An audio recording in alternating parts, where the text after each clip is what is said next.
All right, today we're talking about how to stay current in today's rapidly evolving technological landscape. My guest today is Ghazenfer Mansoor. He's a technologist who's got years of experience in various different areas in technology. He keeps his finger on the pulse of all the changes that are happening. I'll tell you more about him in a second, so stay tuned. All right, three, two, one. All right, welcome everyone. John Corcoran here. I'm the host of this show. And every week we have fascinating, smart CEOs, founders, and entrepreneurs from all kinds of companies. And if you check out the archives, we've got Netflix, Grubhub, Redfin, Gusto, Kinko's, lots of great episodes.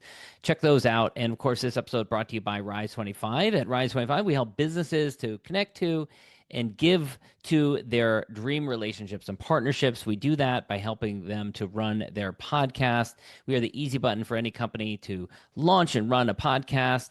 And in fact, we've even invented a platform called Podcast Copilot, which is being called the Wix or the Squarespace of B2B podcasting. So go to our website, rise25.com, and you can learn all about what we do over there.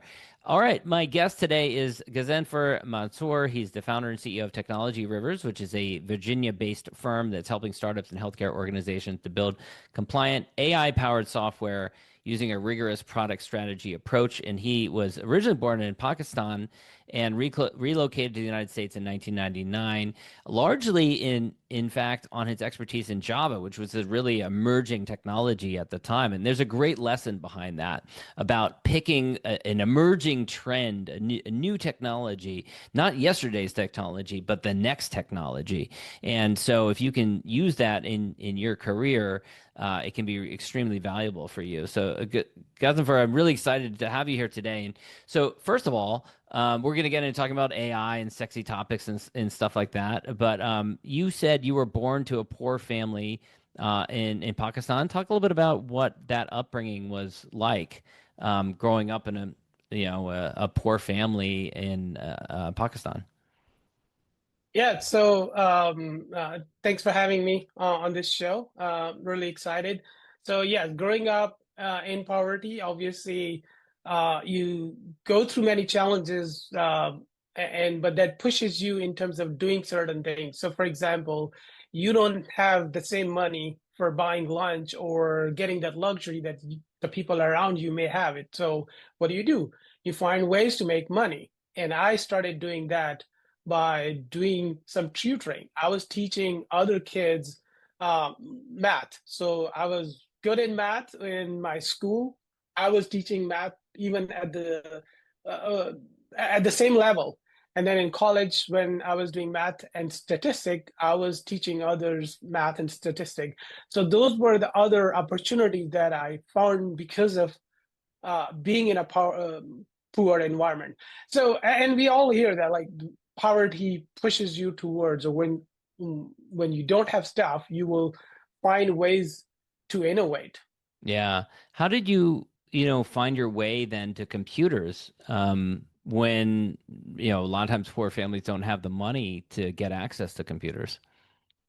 So I was lucky. My father was retired army, so there was a program that was launched by um, a company that was offered to the kids of the veterans. So the Veterans Administration in Pakistan called Fauji Foundation, they sponsored the diploma. So the diploma was from a company in UK, it's NCC diploma. So I had to go through the process. I gave the IQ test and I got elected. So that 1 year diploma set the foundation for me. So learning the basic things about the basics, computer, even accounting and everything. So with a 1 year diploma, I still feel like that was the foundation that helped me up until now. It's like So here in the States, like my grandfather was in the Air Force, and he did the VA program where it paid for his college after coming back from World War II. So it's kind of like that, but for the next generation. So there was somebody, ex-army person, who started this institute, and his first client was he sold it to the Fauji Foundation, and so that was the deal. So the Fauji Foundation was paying, and it was only available to all the kids Okay. of a Cool. certain age. So luck was it. So And I was you there at the right time.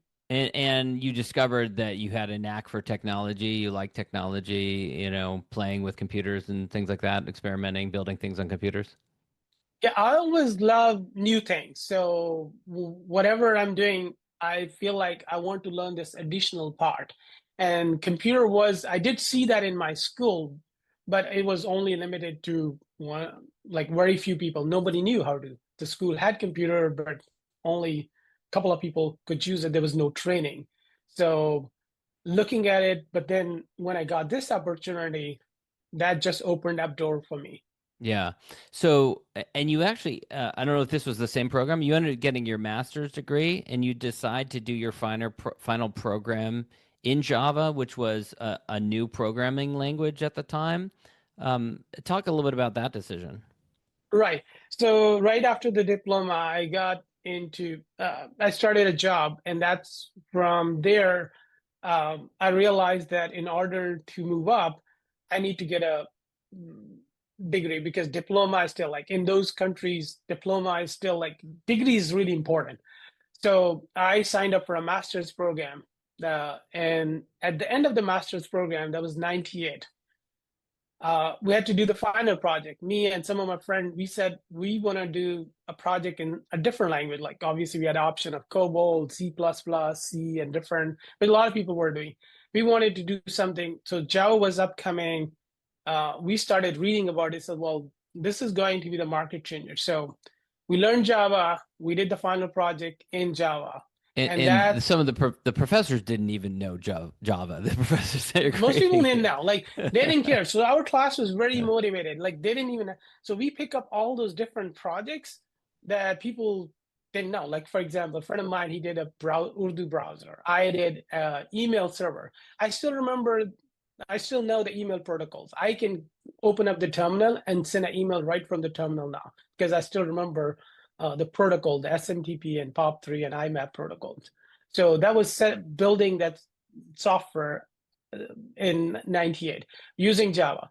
So because there was no other opportunity, I wouldn't have gotten a job or anything to learn Java. So I learned myself, and that opened up my opportunities for the US. Because you found there was a recruiter who was looking to recruit people that were Java developers, and you came across this recruiter who had a position with a company in Pittsburgh in the United States. Yeah, so Mastech is an Indian company based in Pittsburgh. Uh, Due to talent shortage, they were looking for people everywhere. So they hired a recruiter in Pakistan who was giving them the developers. So I got connected with the recruiter. He set up interview for me, and I told him, "Hey, this is only my university project and the POC that I created during my free time when I was on bench at the company I was working." So, but because there were not many people available, they were willing to take a chance. So they made an offer. They processed my H1, and 3 months later, they put me on a project with EDS on a project for AT&T. EDS project manager interviewed me remotely from Virginia.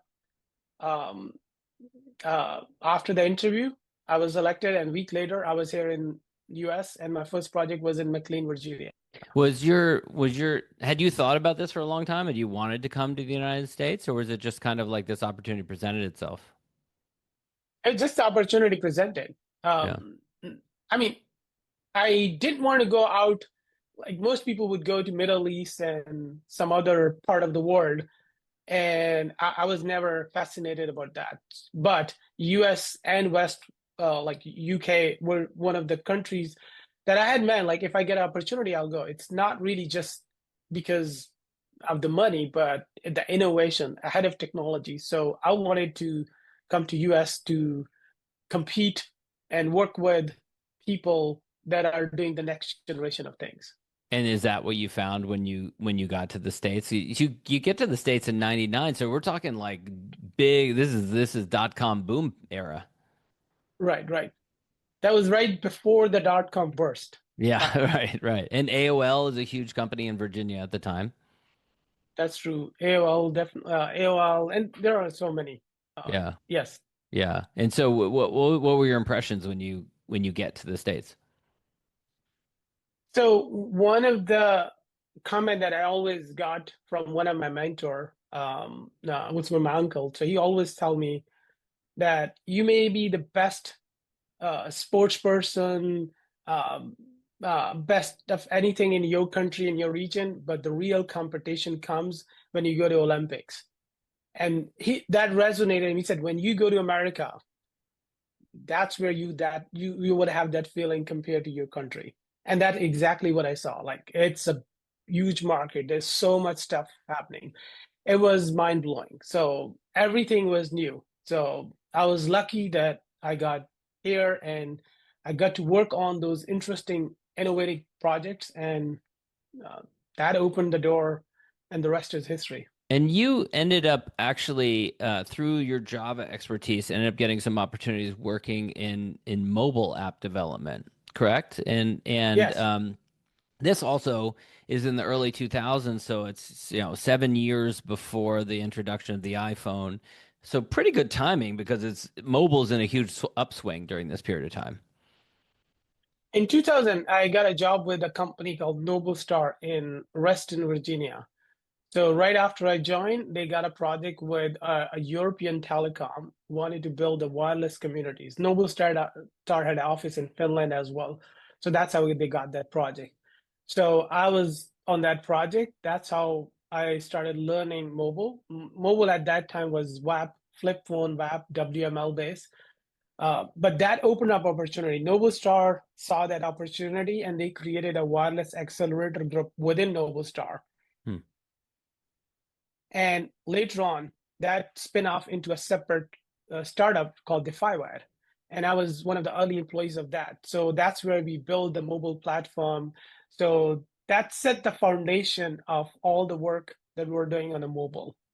And this was even pre-iPhone. In fact, one of the reason for the DefiWire, uh, I would say, not success was because the devices were not that powerful. And obviously, iPhone came and Android came. Like it's really not the device company and or the software. You need to have both. So previously, you had a different device companies and different software companies, and that clash didn't help companies get to the next. So Yeah. Apple and Android solved that problem, and When everything changed. and when the iPhone was introduced, did you see that as a huge breakthrough at the time, or did it take a while for you to realize that this would change everything? I knew this is something amazing, but I didn't expect the extent of it.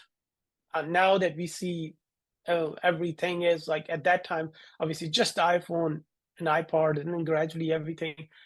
So yeah, I didn't realize at that time how big it would be at that time. Yeah, it took a while.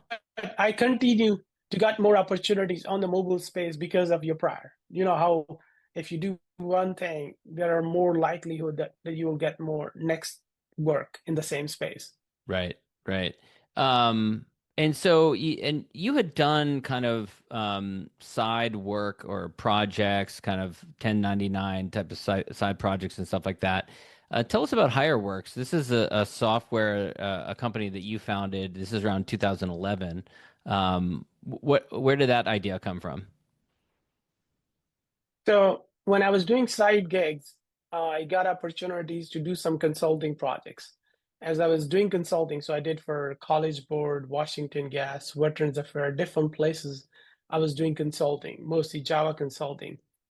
During those opportunities, sometimes people would call and they're looking for Java people.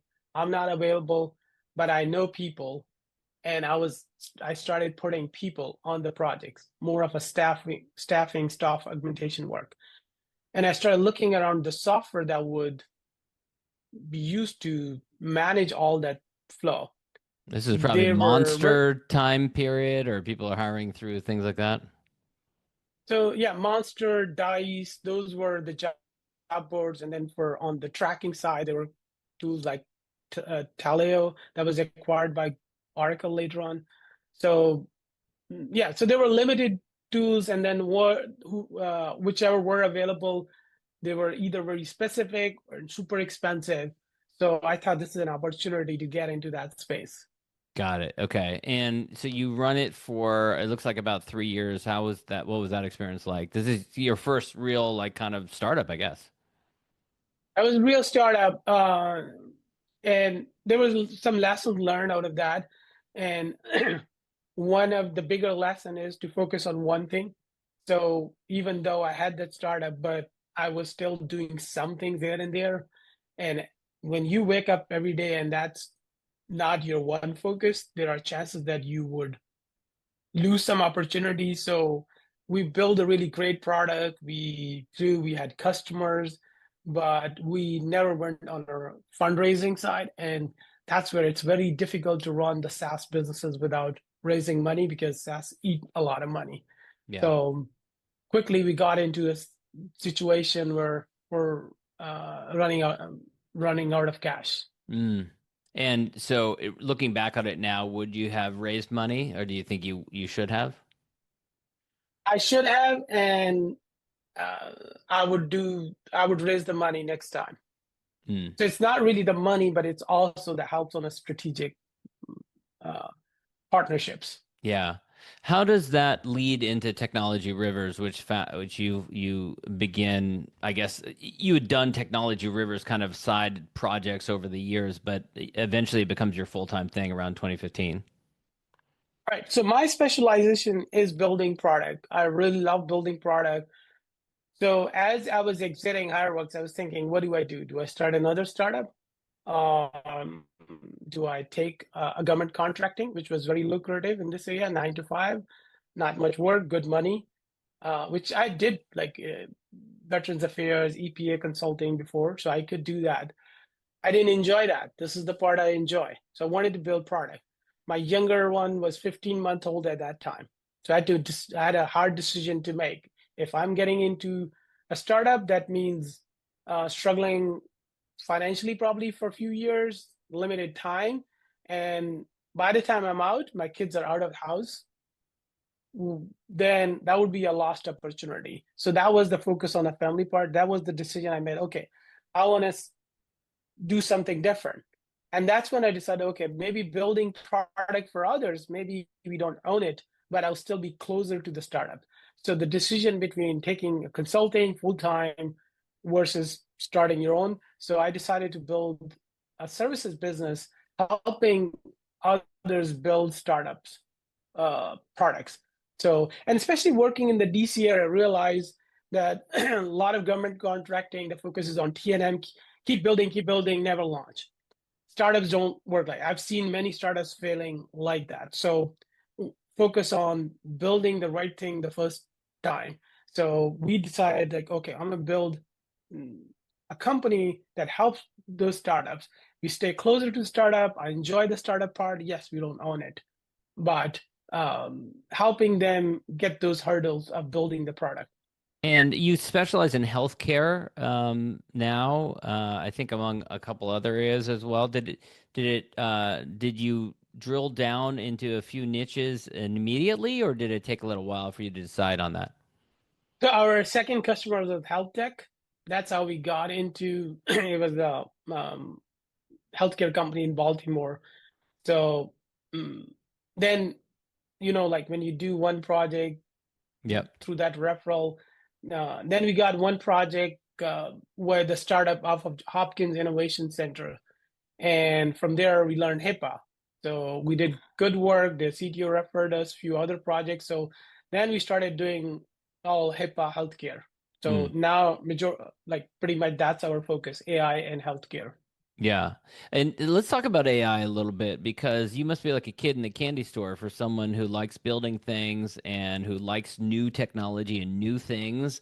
I'm not even anywhere. I'm not a technical person. I'm not a developer. And yet I find myself drawn to all these new tools and testing them and trying them and stuff like that. What has that been like? How's that affected your business?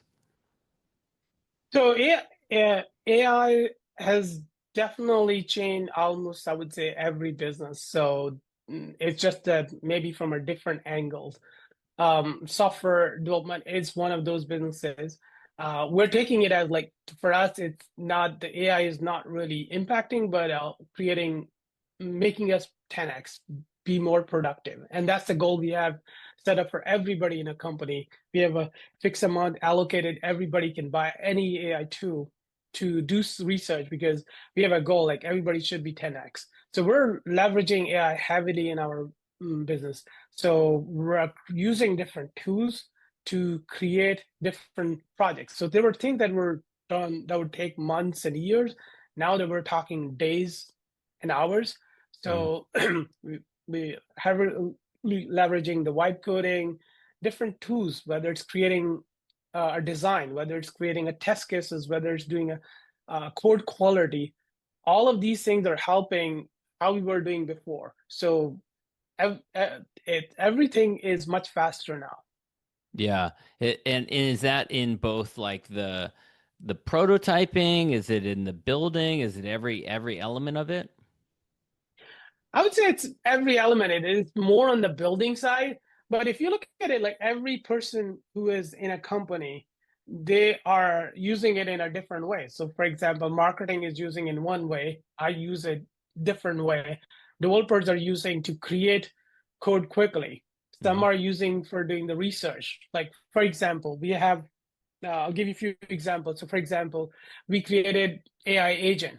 So that's a requirement agent. So let's say if you're coming to us and you want to build, we'll give you the agent. The agent will ask you a few questions. You start giving the answers, and it will generate a requirement document for you right there. With one click, it will give you the whole mock-up of the application. So Mm. now with one click, you can push that into Jira. So through Claude or through different tools, we can create user stories. Obviously, you still have to review, just like anything. Like if you're creating a blog, the blog in a first cut would not be giving, the chat GPT is not going to give you everything, but you have to create prompts, you have to give other information so that it generates based on your specific instruction. So I I consider chat GPT or AI as my assistant. Just like I'm assuming I want to build something, I'm giving instructions to ChatGPT or Claude, giving specific instruction. Okay, can you add this thing? Can you refer this thing? Can you do this thing? So it keep optimizing to the level, whether it's something proposal, RFP, or anything.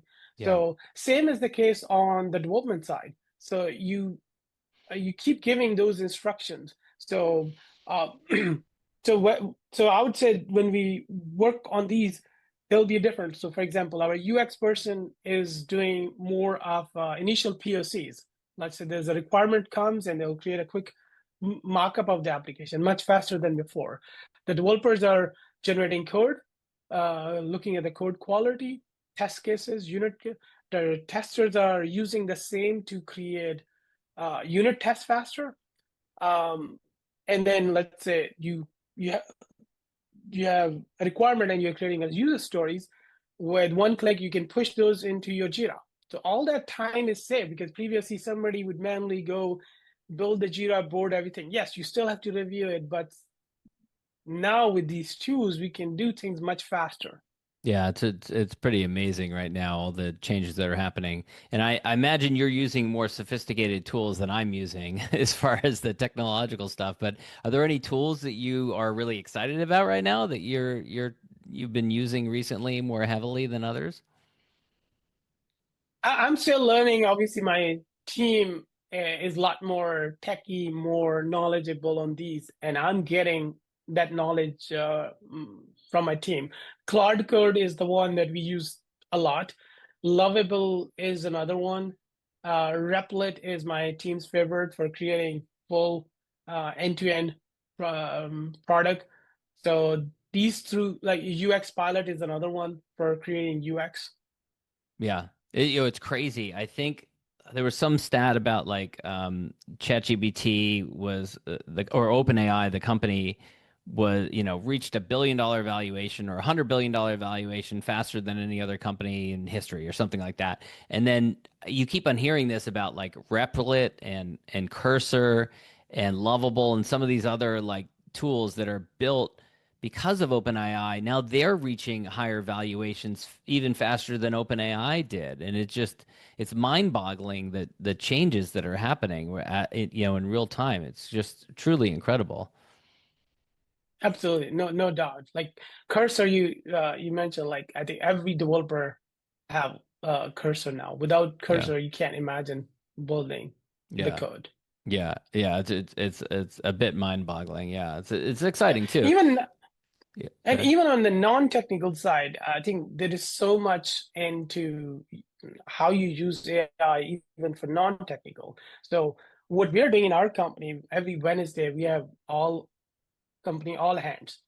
So so that's where we talk about AI. Either somebody's showing a demo, we're sharing what we are learning, because different people are learning things Yeah, from their angle, and we're define those AI goals, and everybody has to report for those goals and how they are making, because we want everybody to be at the level, so that, because if you are not doing that, then you I mean, you will likely get obsolete. I give examples of Toys R Us, Babies R Us, and blockbusters of, like, right. hey, you have opportunity. This is our time. You can be on this race and compete versus just sitting back and waiting to work in a traditional way. You Right. still hear some argument from some people in the industry. Oh, it's not production ready. It's not gonna be too soon.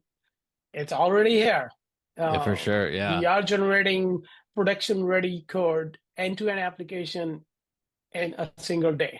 That's amazing. It's incredible. Ghazenfer, this has been really interesting. A couple more questions I want to ask you here. First of all, I know you have kids who, one graduating from college, one graduating from high school. What do you say to the younger generation right now? You glommed onto Java, and that created amazing opportunities for you in your career. What do you say to the generation that's graduating now? What should they be doing? Should they pick a technology? Should they be technology agnostic? Like, how do you even prepare for the coming disruption that will come from AI? Yeah, so I mean, one of the advice that I give to my kids has always been like, hey, whatever you do, do be really good. If you want to be chef, be the chef Ramsay, obviously without screaming. But and whatever, like whether on a computer, like my daughter is, she's an interior designer. My son, he's getting into cybersecurity. He's starting college, so they all have different interests. AI is gonna disrupt every industry, so I'm suggesting them to start learning more and more AI, be really good on, like, you can't imagine like, oh, my industry has no impact. No, everything would be, and you will be a lot more productive, because on a day-to-day basis you are using AI anyway. Like whatever the stuff you do on a daily basis, AI is there. So why not? But main advice that I give to the new people who are starting a career is to pick something that is unique, that is better. So, for example, if you apply for a job and 1,000 other people are applying and they are coming from your school or similar, you're not going to get a job. What if you have done a different project, a new project, any new technology, anything in your career, but you want to be something where when somebody is looking, you are one of the few people, or you are the only one who have done it, then you will get it. You mentioned my Java example. That's exactly was like, I wasn't expert in Java at that time. I just learned Java at the right time. When nobody else was doing it, I was one of the few people that was learning Java. Similarly, even when I came to US, I used that approach to get a better job and a higher pay. How would I do it? I would get a book from O'Reilly. They had a really good technical books, O'Reilly Associate. So I would read, let's say, a new version of Java. Before the version launch, the book is there. I read it. And then when I go for an interview, um, I would tell them the stuff that they know, like only you can do it if you know the stuff. So, Yeah. and I've always been open, never lied on a resume. I always say this is like studied or experimented this thing. Very clear on that. So it's not about like faking anything. Yeah. People love genuine people. And then and they know like, oh, you won't find these people anyways. You'll the only few people that you'll find are the ones who may have just practiced or experimented. Yeah, yeah, So the same advice for all the new people or anybody who is struggling in their job search in the career. Pick something different. Be better into how you can do AI or any of these techs to be better than everybody else. What yeah. is that? You have to figure that out because that's specific for every industry. Yeah, yeah, totally. I mean, I had a different career path. I worked in government and politics, but similar principles. So, like, I was from Los Angeles. I had was working in the entertainment industry for DreamWorks, which was a really hot company at the time. And then I think that's what got me a job working at the White House. And then also, then from there, I applied from that to applying to be a speechwriter in the California governor's office. And because I was different coming from somewhere else, that led to that opportunity. And then same thing when I was a practicing lawyer, I had this political background that kind of distinguished me, made me different. But at the same time, also when I was a lawyer, I was competing with other lawyers who went to better, law schools than me, and I realized I needed to differentiate myself again. So then I took my legal degree and I went into entrepreneurship, and then all of a sudden I'm different again. And so like every time I've, separated myself from the pack and tried to do something different, that's what has been really helpful for me. I want to wrap up with ask about your book. You got a book, you got a podcast which we've been fortunate to help you with. It's launching, and the book is Beyond the Download: How to Build Apps that People Use, Love, and Share Every Day. Tell us a little bit about them. Yeah, so as I mentioned earlier about my mobile experience starting from Noble Star, so that gave me opportunities to be on the cutting edge of the mobile. So since started this business in 2015, we have built close to 60 different mobile apps in our different industries. Like, yes, healthcare is primary, but obviously, when we're working, we build for education, for fintech, consumer apps, sports, many different types as well. So close to 60 different apps. So we have been guiding those customers, helping them on growth strategies. All so this book is talking about all the insight, the experiences that we learned, and then also the external. We have some case studies in this book, including one of our customers.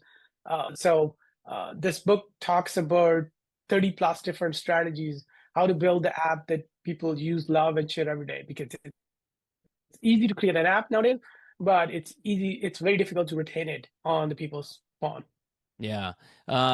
Where can people go to learn more about you, Ghazenfer? At technologyrivers.com, anywhere else? So my personal website is ghazenfer.com, Ghazenfer.